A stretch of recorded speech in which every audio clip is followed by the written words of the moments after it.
Hi മക്കളെ, അപ്പൊ നമ്മുടെ ക്രിസ്മസ് എക്സാം ഇങ്ങനെ അടുത്തു അല്ലേ? അപ്പൊ നമ്മൾ ഇങ്ങനെ ക്ലാസ്സുകൾ, റിവിഷൻ ക്ലാസ്സുകളും ലൈവുകളും ഒക്കെ നിങ്ങളിങ്ങനെ കണ്ടുകൊണ്ടിരിക്കുകയാണ്. അപ്പൊ ഇന്ന് നമ്മൾ നോക്കാൻ പോകുന്നത് എന്താണെന്ന് അറിയാമോ? നമുക്കറിയാം, നമുക്ക് ചില ചാപ്റ്റേഴ്സ് ഒക്കെ ഇമ്പോർട്ടൻ്റ് ആണ്. ആ ചാപ്റ്ററിൽ നിന്ന് കൂടുതൽ മാർക്കുള്ള ക്വസ്റ്റ്യൻസ് ഒക്കെ വരാൻ സാധ്യതയുണ്ട് അല്ലേ? അതുപോലൊരു ചാപ്റ്ററാണ് നമ്മൾ ഇന്ന് നോക്കാൻ പോകുന്നത്. ഒരു ഇമ്പോർട്ടൻസ് ക്വസ്റ്റ്യൻ ആണ് നമ്മൾ ഇന്ന് നോക്കാൻ പോകുന്നത്. ഏത് ചാപ്റ്ററാണെന്നറിയാമോ? യുദ്ധത്തിൻ്റെ പരിണാമം. അതിനകത്തുനിന്ന് 6 മാർക്കിനും 4 മാർക്കിനൊക്കെ ഷുവറായിട്ടൊരു ക്വസ്റ്റ്യൻ കാണും, ഉറപ്പുള്ള കാര്യമാണ്. അപ്പോൾ അതിൽ നിന്നും ഇമ്പോർട്ടൻ്റ് ആയിട്ടുള്ള, അതായത് നിങ്ങൾ അറിഞ്ഞിരിക്കണം, ഒരു പ്രഭാഷണമൊക്കെ തയ്യാറാക്കുമ്പോൾ ശ്രദ്ധിക്കേണ്ട കാര്യങ്ങളൊക്കെ അറിഞ്ഞിരിക്കണം അല്ലേ? ആ രീതിയിലൊരു ചോദ്യം വന്നാൽ എങ്ങനെയാണ് നിങ്ങൾ കൈകാര്യം ചെയ്യേണ്ടത്, അല്ലെങ്കിൽ എങ്ങനെയാണ് നിങ്ങൾ എഴുതേണ്ടതെന്നാണ് ഇന്ന് മിസ് പറഞ്ഞു തരാൻ പോകുന്നത്. അപ്പോൾ ചോദ്യം എന്താണെന്ന് നോക്കി, മനുഷ്യ ചരിത്രത്തിൽ യുദ്ധം വരുത്തി വയ്ക്കുന്ന ഭയങ്കര ദുരന്തത്തെ എടുത്തു കാണിപ്പാൻ വേണ്ടിയാണ് ഭാരത പര്യടനം രചിക്കപ്പെട്ടതെന്ന് തീർത്തു പറയാൻ സംശയിക്കേണ്ടതില്ല. പാഠഭാഗം ഉൾക്കൊണ്ട് യുദ്ധങ്ങളെല്ലാം സർവനാശത്തിലേക്ക് നയിക്കുന്നു എന്ന വിഷയത്തിൽ എന്ത് തയ്യാറാക്കാനാണ്? പ്രഭാഷണം തയ്യാറാക്കാനാണ് ഇവിടെ ചോദിച്ചിരിക്കുന്നത്. പ്രഭാഷണമാണ് നമുക്കിവിടെ തയ്യാറാക്കാനുള്ളത് അല്ലേ? ഏത് ചാപ്റ്ററാണ്? യുദ്ധത്തിൻ്റെ പരിണാമമാണ്. അപ്പോൾ യുദ്ധത്തിൻ്റെ പരിണാമം എന്ന പാഠഭാഗം ഏത് കൃതിയിൽ നിന്ന് എടുത്തിട്ടുള്ളത്? ഭാരത പര്യടനം ആണ് അല്ലേ? ഭാരത പര്യടനത്തിൽ നിന്ന് എടുത്തിട്ടുള്ള ഒരു ഭാഗമാണ് നമ്മൾ പഠിക്കുന്ന യുദ്ധത്തിൻ്റെ പരിണാമം. അപ്പോൾ അത്രയും ക്ലിയർ ആയി. ഒരു ചോദ്യം നമ്മുടെ മുന്നിലേക്ക് വരുമ്പം ആ ചാപ്റ്ററുമായിട്ട് ബന്ധപ്പെട്ട സകല കാര്യങ്ങളും നമ്മുടെ മനസ്സിലേക്ക് വരണം അല്ലേ? ഇപ്പം ഭാരത പര്യടനം എന്ന പാഠഭാഗത്തു നിന്നെടുത്ത ഭാരത പര്യടനം എന്ന കൃതിയിൽ നിന്നെടുത്ത ഒരു പാഠഭാഗമാണ് നമ്മൾ പഠിക്കുന്നത്. അപ്പോൾ പാഠഭാഗത്തിൻ്റെ പേര് നമ്മൾ ഓർക്കണം. പിന്നെ അടുത്ത് ശ്രദ്ധിക്കേണ്ടത് എന്താണെന്നറിയാവോ? എന്താണ് ഇവിടെ ചോദ്യം? പ്രഭാഷണം തയ്യാറാക്കാനാണ് ചോദ്യം അല്ലേ? പ്രഭാഷണമാണ് തയ്യാറാക്കേണ്ടത്. അപ്പോൾ പ്രഭാഷണം തയ്യാറാക്കേണ്ട ഒരു രീതിയുണ്ട്. ആ രീതിക്ക് തന്നെ മാർക്ക് കിട്ടും കേട്ടോ. അപ്പോൾ ഒരു പ്രഭാഷണം തയ്യാറാക്കാനൊക്കെയാണ് ഒരു ചോദ്യം വരുന്നതെങ്കിൽ അതിന് കുറഞ്ഞത് ഒരു 6 മാർക്ക് ഉറപ്പാണ്. 6 മാർക്കിനായിരിക്കും ഒരു പ്രഭാഷണമൊക്കെ തയ്യാറാക്കാൻ വരുന്നത്. അതായത് 1.5 പുറം നമ്മൾ എഴുതണം. 6 മാർക്കിൻ്റെ ചോദ്യം നമ്മൾ എത്ര എഴുതേണ്ടത്? 1.5 പുറമാണ് എഴുതേണ്ടത്. പലർക്കും അറിയാൻ വയ്യാത്ത ഒരു കാര്യമാണ്. ക്വസ്റ്റ്യനിൽ തന്നെ മിക്കപ്പോഴും കാണും എത്ര മാർക്ക്, അതിനനുസരിച്ച് എത്ര പേജാണ് എഴുതേണ്ടതെന്നൊക്കെ കൃത്യമായിട്ട് ചോദ്യ പേപ്പറിൽ തന്നെ കാണും. എങ്കിലും പല കുട്ടികൾക്ക് സംശയമാണ്. അപ്പോൾ 6 മാർക്കിൻ്റെ ഒരു ചോദ്യം എത്ര പേജാണ് എഴുതേണ്ടത്? 1.5 പുറമാണ് എഴുതേണ്ടത്. ഒരു പേജിൻ്റെ പകുതിയും അത്രയുമാണ് നമ്മൾ എഴുതേണ്ടത്. അപ്പോൾ നമുക്ക് നോക്കാം, ഒരു പ്രഭാഷണം തയ്യാറാക്കുമ്പോൾ എന്തെല്ലാം ശ്രദ്ധിക്കണം. അതായത് ഇപ്പോൾ ഇവിടെ തന്നിരിക്കുന്ന ചോദ്യമുണ്ടല്ലോ, യുദ്ധങ്ങളെല്ലാം സർവനാശത്തിലേക്ക് നയിക്കുന്നു എന്നതാണ് നമ്മുടെ വിഷയം. യുദ്ധങ്ങളെല്ലാം സർവനാശത്തിലേക്ക് നയിക്കുന്നു എന്നുള്ളതാണ് നമ്മുടെ വിഷയം. ആ വിഷയത്തിൻ്റെ അടിസ്ഥാനത്തിൽ എങ്ങനെ ഒരു പ്രഭാഷണം തയ്യാറാക്കാമെന്ന് നമുക്ക് നോക്കാം.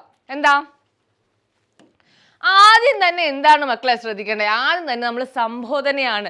ഒരു പ്രഭാഷണം തയ്യാറാക്കുമ്പോൾ ആദ്യം ശ്രദ്ധിക്കേണ്ടത് സംബോധനയാണ്. സംബോധന എന്ന് പറയുമ്പം പ്രഭാഷണം കേൾക്കാനിരിക്കുന്ന ഒരു കൂട്ടം ആൾക്കാർ നമ്മുടെ മുന്നിലുണ്ട് എന്നൊരു വിചാരം നമുക്ക് വേണം. ആ രീതിയിൽ മാത്രമേ നമുക്ക് എഴുതാൻ പാടുള്ളൂ. അപ്പോൾ സംബോധന വേണം. എന്തായിരിക്കും? ഇപ്പോൾ മാന്യ സദസ്സിന് അല്ലെങ്കിൽ നമ്മളെ കേൾക്കാൻ വന്നിരിക്കുന്നവർക്ക് സ്വാഗതം പറഞ്ഞുകൊണ്ട് നമുക്ക് പ്രഭാഷണം തുടങ്ങാം. അതിനുശേഷം യുദ്ധത്തിൻ്റെ പരിണാമം എന്താണ് നമ്മുടെ പാഠഭാഗത്ത് പറയുന്നത്?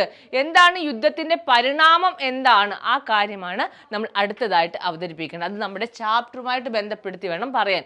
യുദ്ധത്തിൻ്റെ പരിണാമം ധർമ്മയുദ്ധം അധർമ്മയുദ്ധമായി മാറുന്ന കാര്യമൊക്കെ പറയണം.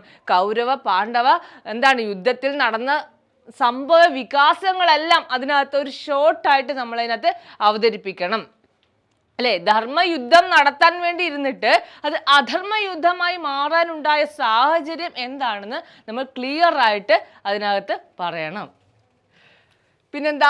പുതിയ കാലത്തും ഇങ്ങനെ തന്നെ സംഭവിച്ചുകൊണ്ടിരിക്കുന്നു. പിന്നെ പറയണ്ടേ? ഇന്നത്തെ സമകാലിക ലോകത്ത് നമ്മുടെ ചുറ്റുപാടും ഇന്നും നമ്മൾ കേൾക്കുന്ന വാർത്ത ഇത് തന്നെയാണ്. യുദ്ധം നല്ലതല്ല എന്ന് നമുക്ക് തന്നെ അറിയാം അല്ലേ? നമുക്ക് തന്നെ അറിയാം യുദ്ധം നല്ലതല്ല, പല നാശനഷ്ടങ്ങൾ സംഭവിക്കുന്നുണ്ട്. പക്ഷെ എങ്കിൽ പോലും ഇന്നും ഇവയൊക്കെ നടക്കുന്നുണ്ട് എന്നുള്ള കാര്യം നമ്മൾ വ്യക്തമായിട്ട് പറയണം. പാലസ്തീൻ ഇസ്രായേൽ യുദ്ധങ്ങൾ വരെ നമ്മൾ ഇതിനകത്ത് മെൻഷൻ ചെയ്ത് പറയണം, അതിന് അണ്ടർലൈനും ചെയ്യണം. കാരണം നമുക്ക് ഇന്നത്തെ സമൂഹത്തിൽ നടക്കുന്ന പല കാര്യങ്ങളും നമുക്ക് അറിവുണ്ട് എന്നുള്ള കാര്യം നമുക്ക് ആ പേപ്പറിലൂടെ ടീച്ചറിനെ അറിയിക്കണം.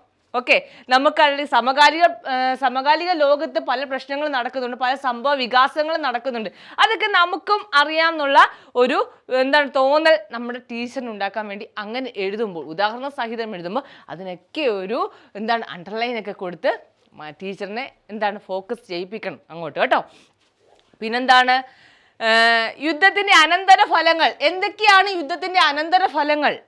യുദ്ധം കൊണ്ട് എന്ത് നേട്ടമാണ് ഉണ്ടാകുന്നത്? എന്താണ് നേട്ടമാണോ യുദ്ധം കൊണ്ട്? ഒരിക്കലുമല്ല. ഒരാൾ അവിടെ വിജയിക്കുമെങ്കിൽ പോലും ആ വിജയിക്കുന്ന ഭാഗത്ത് തന്നെ പല തരത്തിലുള്ള നാശനഷ്ടങ്ങൾ സംഭവിക്കുന്നുണ്ട്. അത് നമ്മുടെ യുദ്ധത്തിന്റെ പരിണാമം എന്ന പാഠഭാഗത്തു നിന്ന് അറിയാലോ.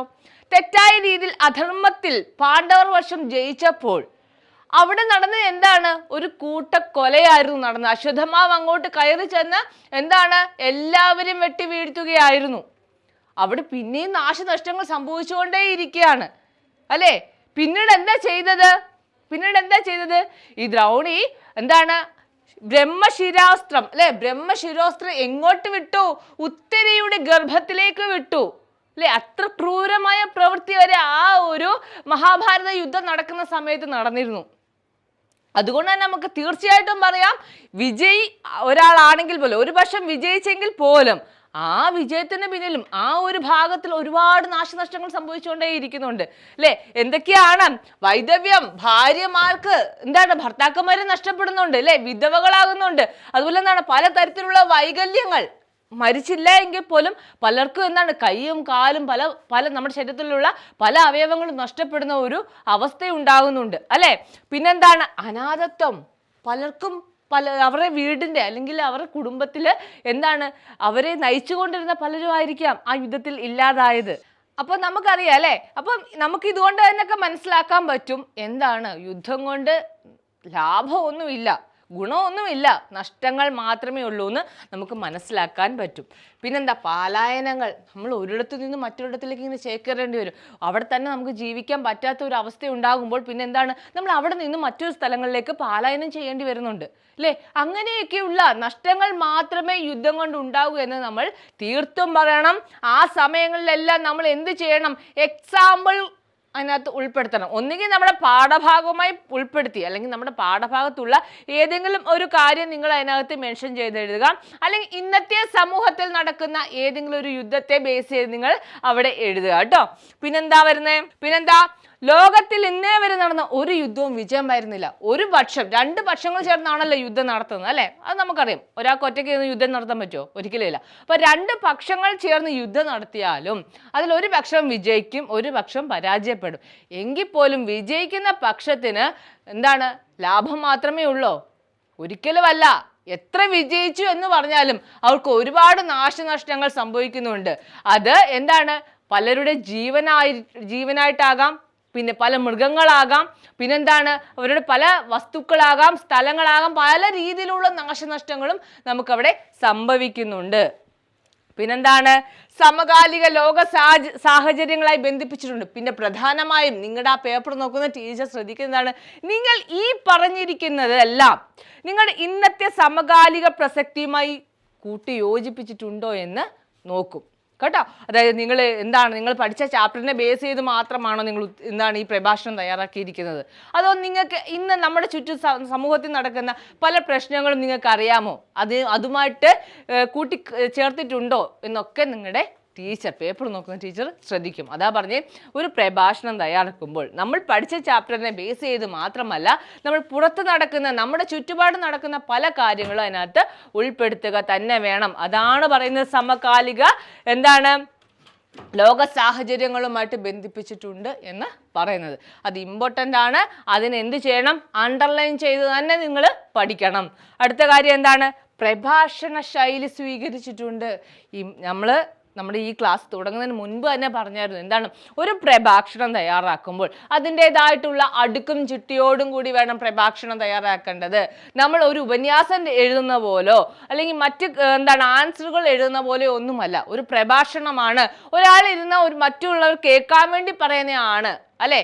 എഴുത്ത് രീതിയിലല്ല, സംസാര രീതിയിൽ തന്നെ വേണം നമ്മൾ പ്രഭാഷണം തയ്യാറാക്കാൻ. അവരെയും കൂടെ അല്ലെങ്കിൽ നമ്മുടെ വാക്കുകൾ കേൾക്കുന്നവരെയും കൂടെ നമ്മൾ ഇതിനകത്ത് ഉൾപ്പെടുത്തേണ്ടതായിട്ടുണ്ട്. അതാണ് പറയുന്നത് പ്രഭാഷണ ശൈലിയിൽ തന്നെ നിങ്ങൾ എഴുതാൻ ശ്രദ്ധിക്കണം. അവസാനം എന്ത് ചെയ്യണം? ഉപസംഹാരവും കൊടുക്കണം. എല്ലാവർക്കും നന്ദിയും കൂടെ പറയണം. ആദ്യം വെൽക്കം ചെയ്യണം, അതിനുശേഷം പ്രഭാഷണം കഴിയുമ്പോൾ ഇത്രയും നേരം കേട്ടിരുന്ന എല്ലാവർക്കും നന്ദിയും കൂടെ പറയണം. മനസ്സിലായോ? പാരഗ്രാഫ് തിരിച്ചെഴുതണം, പ്രധാന പോയിന്റുകൾക്ക് അണ്ടർലൈൻ ചെയ്യണം. ഇതൊക്കെ ശ്രദ്ധിക്കേണ്ട കാര്യമാണ്. അത് ഈ പ്രഭാഷണത്തിന് മാത്രമല്ല പ്രധാന പോയിന്റുകൾക്ക് അണ്ടർലൈൻ ചെയ്യേണ്ടത്. നിങ്ങൾ ഏത് ഉത്തരം 4 മാർക്ക് തൊട്ടുള്ള ഏത് ചോദ്യത്തിനും നിങ്ങൾ പ്രധാന പോയിന്റുകൾക്കെല്ലാം അണ്ടർലൈൻ ചെയ്ത് തന്നെ വേണം ഉത്തരങ്ങൾ എഴുതാൻ.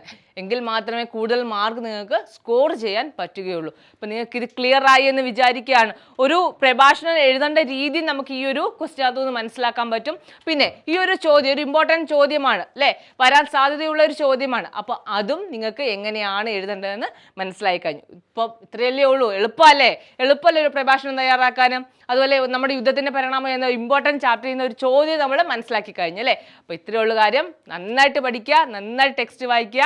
നമുക്കിനി അടുത്ത ക്ലാസ്സിൽ കാണാം.